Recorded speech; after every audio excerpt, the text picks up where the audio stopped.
ప్రశ్న అనుకోండి, దానికి సమాధానం చెప్పండి. మళ్ళీ ప్రశ్న అడగండి. మీరు మీ జీవితంలో ఎదుర్కొన్న ఇక్కట్లు, అభిశంసనలు, ఇంకా మీ భాషలో చెప్పాలంటే అవమానాలు తో పాటు ఒక రచయితగా ఎదిగిన తీరు, మీరు అందుకున్నారు అని మేము అనుకుంటున్నటువంటి కీర్తి శిఖరాలు, వాటి మీద మీ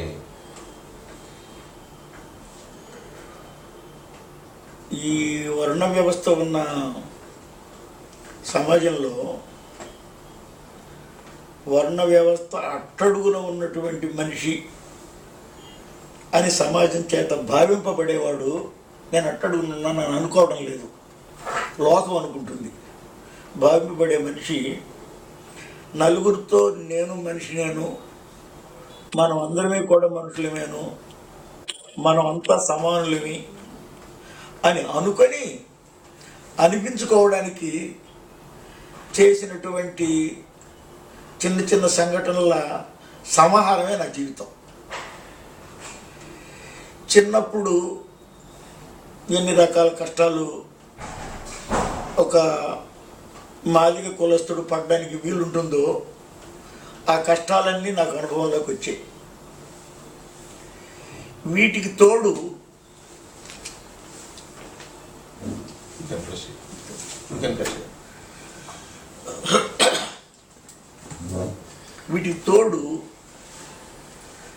తెలిసో తెలియకో నేను తెలుగు చదువుకోవాలి,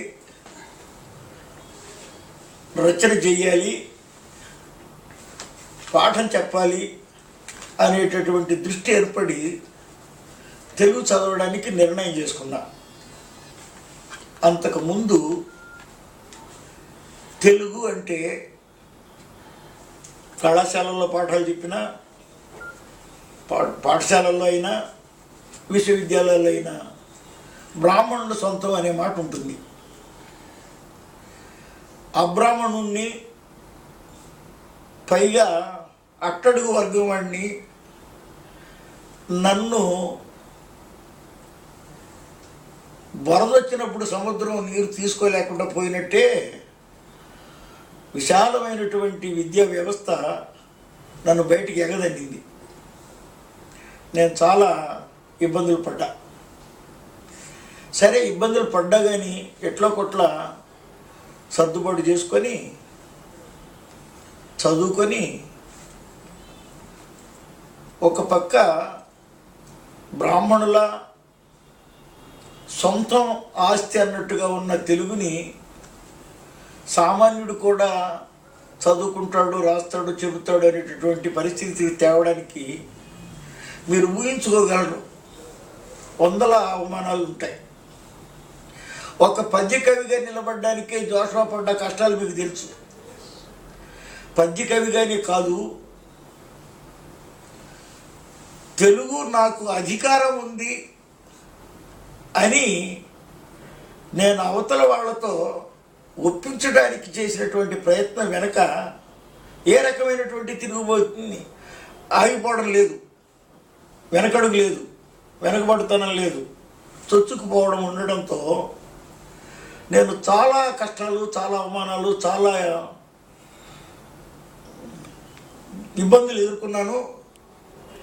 నేను చేసినవి పోరాటాలు అవునో కాదో కానీ కంటికి తగిలే పుల్లని తప్పించుకుంటూ నా కన్ను పోకుండా లోకాన్ని జాగ్రత్తగా చూసేటటువంటి శక్తిని పెంచుకుంటూ రావడం వెనుక చాలా పెద్ద సమస్య ఉంది.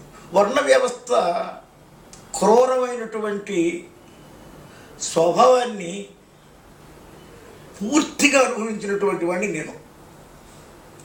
ఆ అనుభవం నుంచి నా రచనలు వచ్చినాయని మీకు నేను చాలాసార్లు చెప్పాను.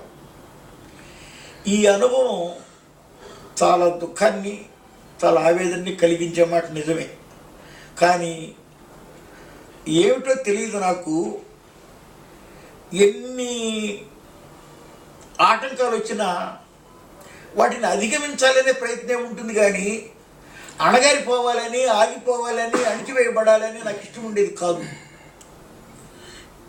ఏమన్నా జరగరానివి జరిగితే కూడా దాన్ని కాదనుకుని ముందుకు పోవడమే నాకు ఇష్టం, కానీ నాకు డబ్బులు లేవు అని నేను ఆగిపోను, నాకు కులం లేదంటున్నారు అని ఆగిపోను, నీ మతం దరిద్ర మతం అంటున్నారని నేను ఆగిపోను, నువ్వు ఇక్కడ రావడానికి వీల్లేదు అంటే నేను ఆగిపోను. ఎవరు నన్ను ఎక్కడికి రావద్దన్నా నేను ఎక్కడికి చేరాలనుకుంటున్నానో ఆ చేరడానికి గట్టి ప్రయత్నం చేస్తూ వచ్చా. నేను చేయాలనుకున్నది రెండే. ఒకటి, విశ్వవిద్యాలయ స్థాయిలో తెలుగును బోధించే మాస్టర్ను కావాలి అని. రెండవది, రచయితగా నలుగురు గుర్తించేటట్టుగా రాసుకోవాలని. ఈ రెండు చేసుకోవడం వెనక ఎన్ని ఇబ్బందులన్నా రానివ్వండి, ఒక రచన చేసుకొని ఒక పుస్తకాన్ని ప్రింట్ చేసుకోవాలంటే ఆర్థికంగా ఇబ్బందులు ఉండేటటువంటి మనిషి 90 పుస్తకాలు రాసి వాటిని ముద్రించి సమాజంలో వాటికి ఒక స్థానం ఉండేటట్టు చేయగలిగిన పరిస్థితి మీరు ఊహించుకుంటేనే ఆశ్చర్యపోతారు. ఇదే సమయంలో ఎవరిని కూడా దేనికి నేను యాచించను. మరొకటి, మేము మీ పుస్తకాన్ని ముద్రించుకుంటామని వాళ్ళు అడిగితే ఇస్తాం. వాళ్ళు వద్దనుకుంటే నేను చేయగలిగింది ఏం లేదు. ఇప్పుడు నా పుస్తకాలని చాలా సంస్థలు ముద్రిస్తున్నాయి, ముందు ముందు ఇంకా ముద్రించవచ్చు. నా మొదటి పుస్తకాలు దాదాపు 20 పుస్తకాలని విజయవాడ ప్రచురణ సంస్థల వాళ్ళు చేసేవాళ్ళు. నేను పరిశోధకుడిని, విమర్శకుడిని అయిన తర్వాత విశేషంగా రచనలు రాయడం ప్రారంభించినప్పుడు వాటిని వాళ్ళు ముద్రించేవాళ్ళు కదా. నవలలు, కథలు, కవితలు వాటిని మాత్రమే ముద్రించేవాళ్ళు. వాటిని ముద్రించడానికి నేను ప్రత్యామ్నాయమైనటువంటి ఏర్పాటు చేసుకోవాల్సి వచ్చింది. అయినా సరే నేను రాసిన దాన్ని ఆపకుండా లోకంలోకి పంపిస్తున్నాను. మీకు ఒక మాట చెప్తాను. తెలుగు వ్యాస పరిణామాన్ని నేను ఒక పరిశోధన గ్రంథం రాశాను. ఒక 400 మంది రచయితల్ని నేను చదివా, వాళ్ళ వ్యాసాలని. వాళ్ళు రాసినటువంటి ఒక 15,000 గ్రంథాలు నేను చదివా. ఇన్ని గ్రంథాలు చదివి నేను చేసినటువంటి పరిశోధన తెలుగు వ్యాస పరిణామం అని ఒక 500-600 పేజీల పుస్తకంలో 100 పేజీల పుస్తకం అయ్యింది. విశ్వవిద్యాలయంలో పరిశోధన చేస్తే ఆ పుస్తకం మీద 2వ ఏడో 3వ ఏడో కొత్త పరిశోధన వస్తుంది. కొత్త విషయాలు సమాజానికి వస్తాయి, కొత్త సమాచారం వస్తుంది. మహానుభావులు రాసినటువంటి తెలుగు కవిత్వం మీద కానీ, తెలుగు నవల మీద కానీ, తెలుగు నాటకం మీద కానీ, తెలుగు కథానిక మీద కానీ, విమర్శన మీద కానీ, వ్యాసం మీద కానీ ఇన్ని పరిశోధనలు వచ్చినాయి. ఒక్క తెలుగు వ్యాసం తప్ప అన్నింటి మీద 100 కొద్ది పరిశోధన గ్రంథాలు వచ్చాయి. 40 ఏళ్ళు అయిపోయింది పుస్తకం ముద్రణం అయ్యి, 45 ఏళ్ళు అయ్యింది. ఇంతకాలం తర్వాత కూడా ఒక్క పరిశోధన దాని మీద జరగల. దీనికి కారణం చాలామంది వెతుకుతారు, ఎందుకు జరగలేదు అని వెతుకుతారు. వెతికితే 2 కారణాలు వాళ్ళకి తడతాయి. ఆయన చాలా గట్టి పని చేసి ఉండడం వల్ల అంతకంటే మనం వేరే పని చేయలేము అనుకుని ఆగిపోవటం అన్నా కావాలి. అది సారహీనమైనటువంటి సమాచారం ఉండే విషయం, దాని జోలికి మనం ఎందుకు పోవడం అన్నా అనుకుని ఉండాలి. ఈ 2 కారణాల్లో ఒకటి నా గౌరవ కారణమైంది అవుతుంది. ఒకటి, ఎంత నీరసించిపోయి ఉన్నారో ఆంధ్ర పరిశోధకులు మీకు తెలుస్తుంది. దాని జోలి మనకి ఎందుకు అనుకున్నారు అని అంటే పరిశోధన రంగం ఎంత వెనకబడిందో తెలుస్తుంది. ఒకరు కానీ మళ్ళీ పరిశోధన చేస్తే ఈ పుస్తకంలో ఏముందో ఏమి లేదో వాళ్ళు మళ్ళీ అంచనా వేసేవాళ్ళు. దానివల్ల కొంత అలజడి, ఆందోళన జరిగేవి. అవి ఏమీ జరగకుండా పోతే మీకు ఒక మాట చెప్తున్నాను, నా సాహిత్యాన్ని చాలా భాగాన్ని సమాజంలో ఉండే ఆధిపత్య కులాలని మనం అనుకునేవి మౌనంగా నా సాహిత్యాన్ని చంపాలని చూస్తున్నాయి. నాకు గొంతుండి ఊరికే రచయిత మాత్రమే కాకుండా లోకం మీదికి రావడం వల్ల ఆ మౌనాన్ని నేను భంగం చేస్తున్నాను. కానీ విజ్ఞులైన వాళ్ళు, విమర్శకులైన వాళ్ళు, పరిశోధకులైన వాళ్ళు, గొప్పవాళ్ళు అనుకునేవాళ్ళు, తెలుగుతేటలు బాగా మాకున్నాయి, తెలుగంతా మాకు వచ్చు అనుకునేవాళ్ళు ఎవడో దీని గురించి మాట్లాడడం, మాట్లాడకపోవడమే చంపడం.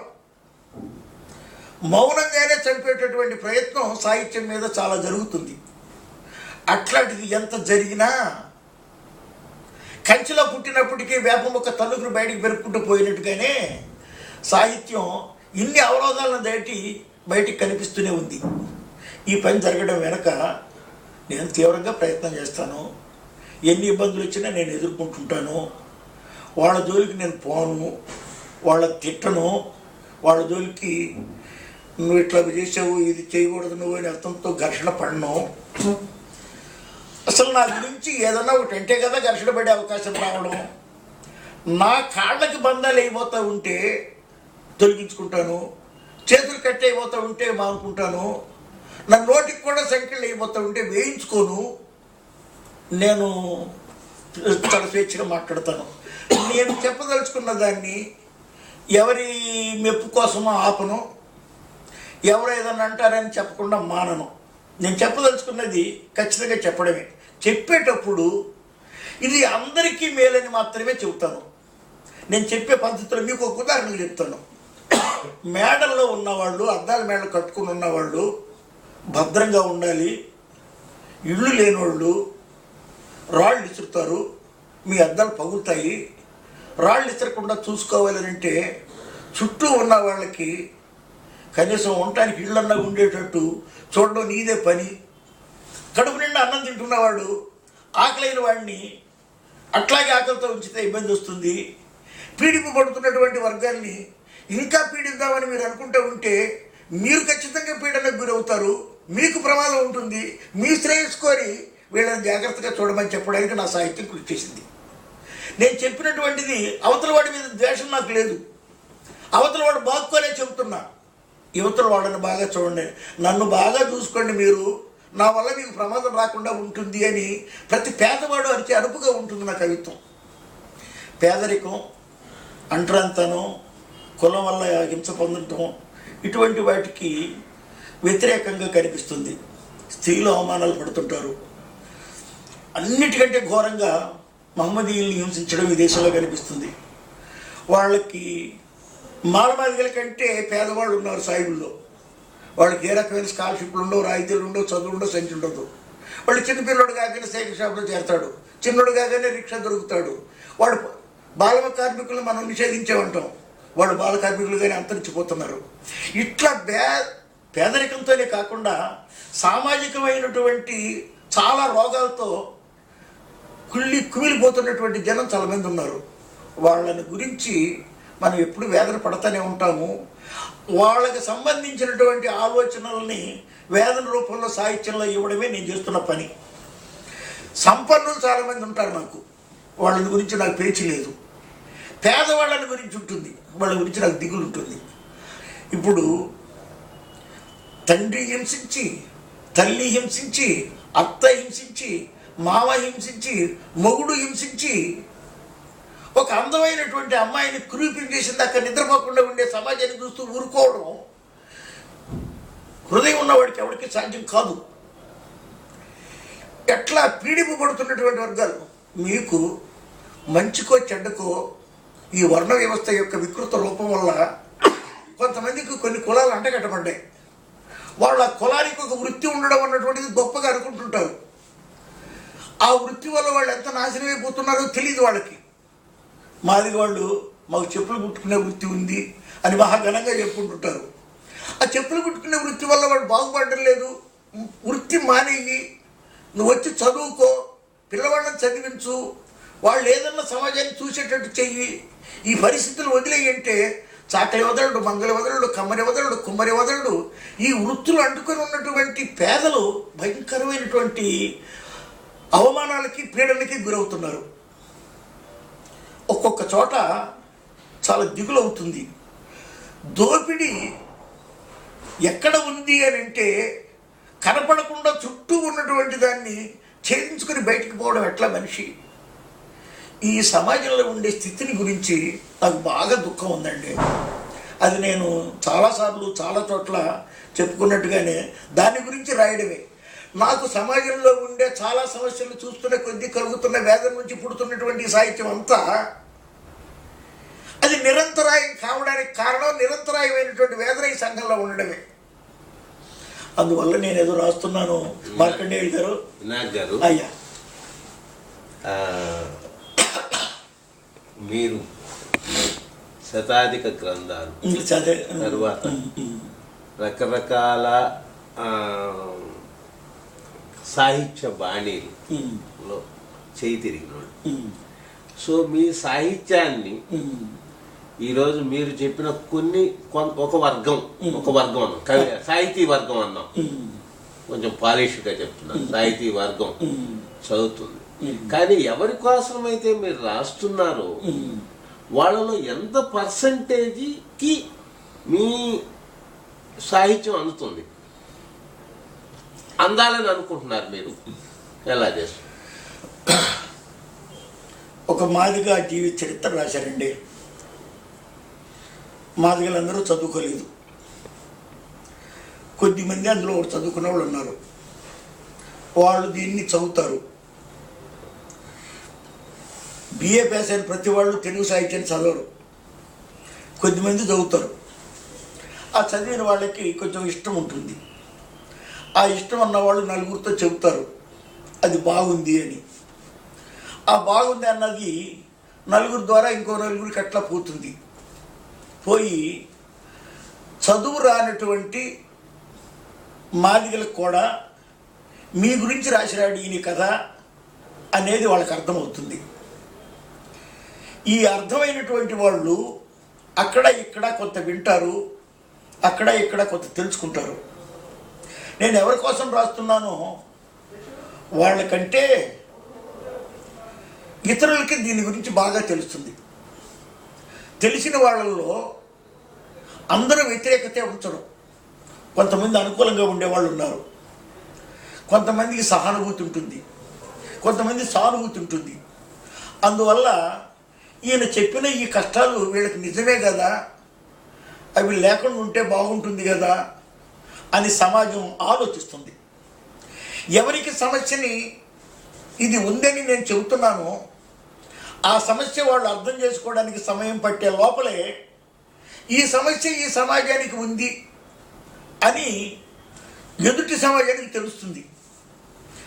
ఈసారి ఎప్పుడన్నా ఈ కష్టంతో ఎదురైనటువంటి వాడికి మళ్ళీ మనం ఏదన్నా సహాయం చేద్దాము అని సంఘం అనుకునేటట్లుగా నేను ఎవరి పక్షానైతే మాట్లాడుతున్నానో వాడి దగ్గర నుంచి బూతులు మాట్లాడను, తిట్టను, అవతల వాళ్ళని నిందించను, ద్వేషించను, పైగా ప్రేమిస్తాను. ప్రేమించి నా తమ్ముడున్నాడు, వీడికి ఆకలి అవుతుంది, అన్నం పెట్టు సోదరా అని ఎదుటి వాడిని ప్రార్థిస్తాను. నా సాహిత్యం మొత్తం ఎవరి కోసమైతే నేను రాస్తున్నానో వాళ్ళ కోసమే కాకుండా ఎదుటిన్న వాళ్ళు వీళ్ళని ప్రేమగా చూడడానికి ఏ మార్గాల అవకాశం ఉందో అది చెప్పడానికి ప్రయత్నం చేస్తాను. నేను చెప్పేటటువంటిది దళితులు అన్నాను, స్త్రీలు అన్నాను.